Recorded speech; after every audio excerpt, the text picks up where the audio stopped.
Redmi Note 12 5G এই ফোনটার control সেন্টারটাকে আপনি কিভাবে লাইভ ট্রান্সপারেন্ট ব্লার করবেন সেটাই আমি আজকে এই ভিডিওতে দেখাবো।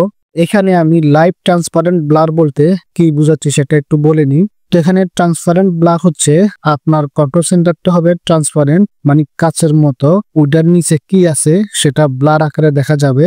আর এখানে লাইভ বলতে আমি বুঝাচ্ছি আপনি ফোনের যে স্ক্রিনে থাকেন না কেন বা আপনার ফোনের যে স্ক্রিনে যান না কেন ওই স্ক্রিনটাই আপনার কন্ট্রোল সেন্টারের ব্যাকগ্রাউন্ড হিসেবে কাজ করবে, একটু ব্লার হয়ে আসবে আপনারা যেটা স্ক্রিনে দেখতে পাচ্ছেন। তো চলুন আর কথা না বাড়িয়ে শুরু করা যাক। আপনার একটা লাইক বা সাবস্ক্রাইবের ফলে নতুন ভিডিও বানানোর অনুপ্রেরণা অনেক গুণ বেড়ে যায়। তাই যারা এখনো চ্যানেলটাকে সাবস্ক্রাইব করেন নাই প্লিজ আপনার সুপার ফিঙ্গারে ব্যবহার করে চ্যানেলটাকে সাবস্ক্রাইব করে ফেলুন। আর আপনি যদি অলরেডি সাবস্ক্রাইব করে থাকেন তাহলে আপনাকে অসংখ্য ধন্যবাদ।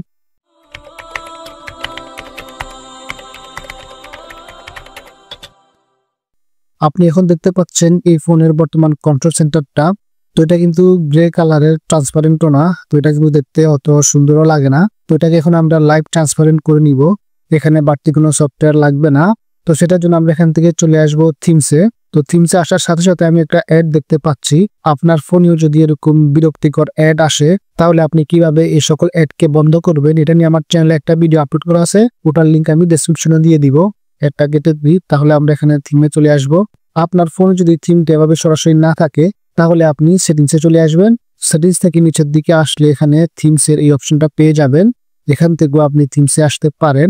থিমসে আসার পর আপনি এখানে উপরে সার্চ বক্সটার মধ্যে ক্লাসিক লিখে সার্চ করবেন। তো ক্লাসিক লিখে সার্চ করার পর আপনার সামনে এখানে দেখবেন যে অনেকগুলা থিম চলে আসবে।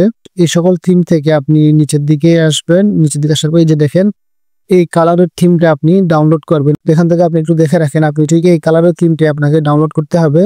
তো আমি এটার উপর ক্লিক করে দিলাম।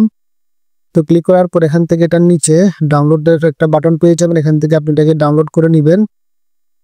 তো ডাউনলোড হয়ে যাওয়ার পর এই যা ট্যাব চলে আসলো, এটা আমরা কেটে দিই।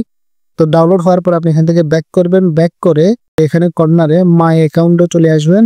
মাই অ্যাকাউন্টে আসার পর এখান থেকে আপনি কাস্টমাইজ থিম এই অপশনটাতে আসবেন। এখানে আসার পর আপনি স্ট্যাটাস বার এই অপশনটাতে চলে আসবেন। এখানে আসলে আপনি দুইটা থিম দেখতে পাবেন, দুইটাই ক্লাসিক নামে। বর্তমানে যেটা অ্যাক্টিভ করা আছে টিক চিহ্ন দেওয়া আছে, এটা হচ্ছে আমাদের বর্তমান কন্ট্রোল সেন্টারের থিমটা। এখানে আমাদের দ্বিতীয় যে থিমটা আছে ক্লাসিক নামে, টিক চিহ্ন দেওয়া নাই, ওই থিমটার উপর আমরা ক্লিক করব। ওই থিমটার উপরে ক্লিক করে এখান থেকে অ্যাপ্লাইতে ক্লিক করে দিব। তো অ্যাপ্লাইতে ক্লিক করলে এটা অ্যাপ্লাই হয়ে যাবে। এখানে আমাদের ফোনের কোনো কিছু চেঞ্জ হবে না, শুধু কন্ট্রোল সেন্টারটা চেঞ্জ হবে। এই কারণে আমরা শুধু স্ট্যাটাস বারের মধ্যে এটাকে অ্যাপ্লাই করছি। আপনি যদি পুরো থিমটা অ্যাপ্লাই করেন তাহলে আপনার ফোনের সবকিছু চেঞ্জ হয়ে যাবে ওই থিমটার আলোকে। এখানে শুধু আমাদের কন্ট্রোল সেন্টারটার মধ্যে এটা এফেক্ট করবে আর বাদ বাকি সবকিছু ঠিক থাকবে। তো অ্যাপ্লাই করার পর আমরা এখান থেকে ব্যাক করে দিলাম। তো ব্যাক করার পর এখন আমরা দেখব আমাদের কন্ট্রোল সেন্টারটা কি লাইভ ট্রান্সপারেন্ট ব্লার হয়েছে কিনা। তো এই যে দেখুন আমাদের কন্ট্রোল সেন্টারটা লাইভ ট্রান্সপারেন্ট ব্লার হয়ে গেছে। তো আমি যদি এখন সেটিংসে যাই তাহলে দেখবেন যে আমার এখানে ব্যাকগ্রাউন্ডে সেটিংসের এই অপশনগুলো দেখা যাচ্ছে।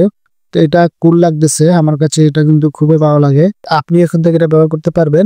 যদি কোনো সমস্যা হয়ে থাকে তাহলে অবশ্যই আমাকে কমেন্টে জানাবেন। আপনি যদি Redmi Note 12 5G ফোনটার ব্যবহারকারী হয়ে থাকেন তাহলে অবশ্যই চ্যানেলটাকে সাবস্ক্রাইব করে রাখবেন, কারণ আমরা এই ফোনের সকল আপডেট আপনাদের সাথে এই চ্যানেলে শেয়ার করব।